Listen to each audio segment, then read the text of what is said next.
YouTube, this is Chronomad. I just wanted to let you guys know what computer I'm going to be running to play all my games and doing all my streaming and whatnot. Um, Times are tough. I don't have, top of the line hardware, but I'm quite proud of what I do have. And I just want to let you guys know, what I've built. So first and foremost, this is a Bitphoenix Phenom ITX in black, of course.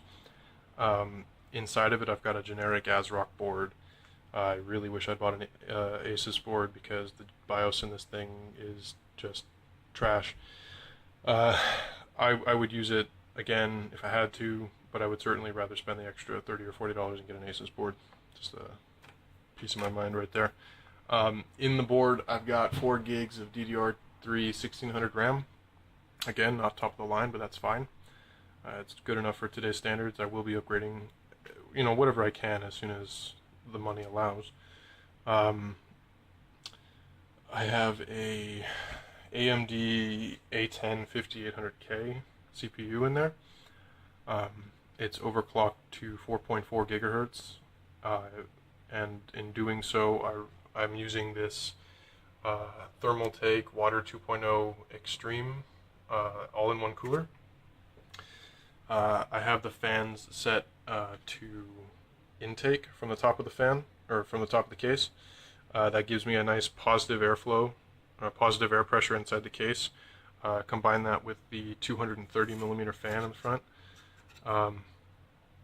It gives me a nice, really just positive air pressure, and that allows me to have switched this the stock radiator out for this custom radiator.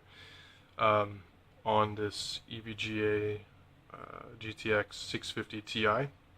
It's a 2 gig model. Again, not top of the line, but it's good enough for today's standards.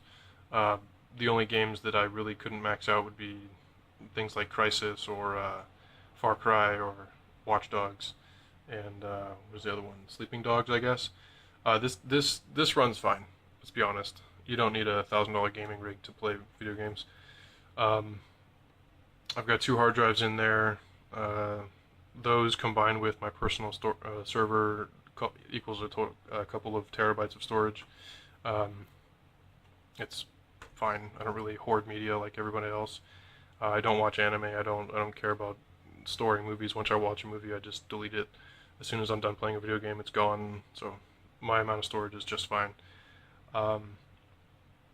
Yeah, I mean, this is not the most powerful computer in the world, but it's my personal one, and I'm quite proud of it. As soon as, funds allow, I'll definitely put some upgrades into this, but for now, this is what I'm starting with.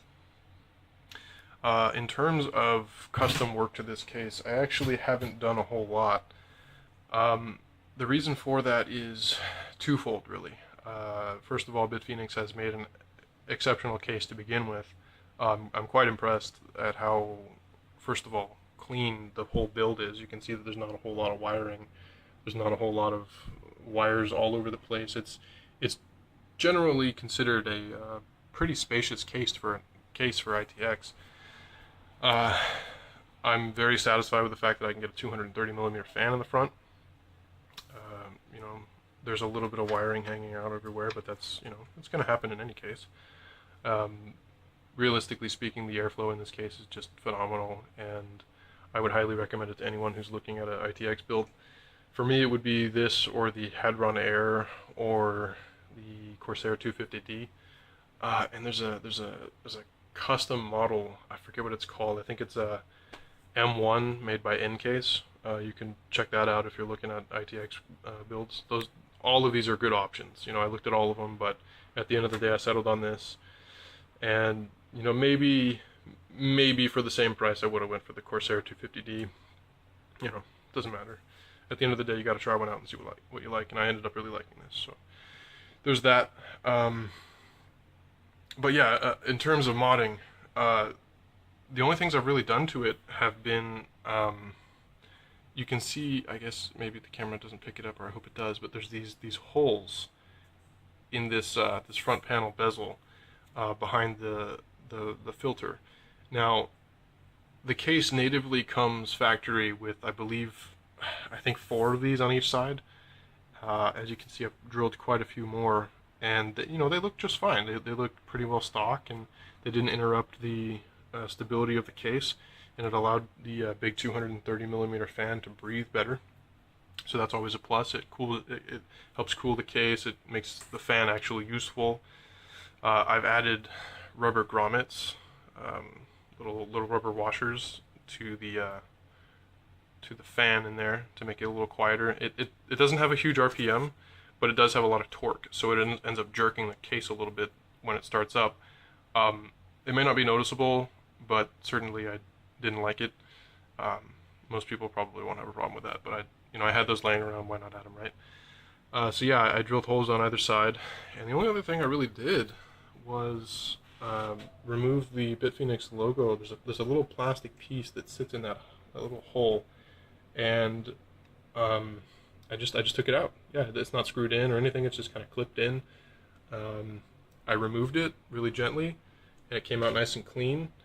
And it allows the fan to breathe better. And if you had an LED fan or any LEDs in the case or whatever, that thing would glow really nice. Now, personally, I'm not a big fan of LEDs, but if that's your thing, then that's something to keep in mind. It would look pretty nice.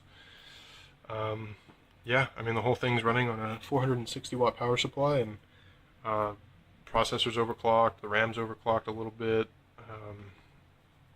Yeah, I mean, it's plenty fine, really. I would love to put more money into it, but at the moment, priorities. So, yeah, thanks for watching, YouTube.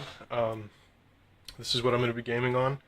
I hope to have you stick around so that you can see the next upgrade I put in here. See you.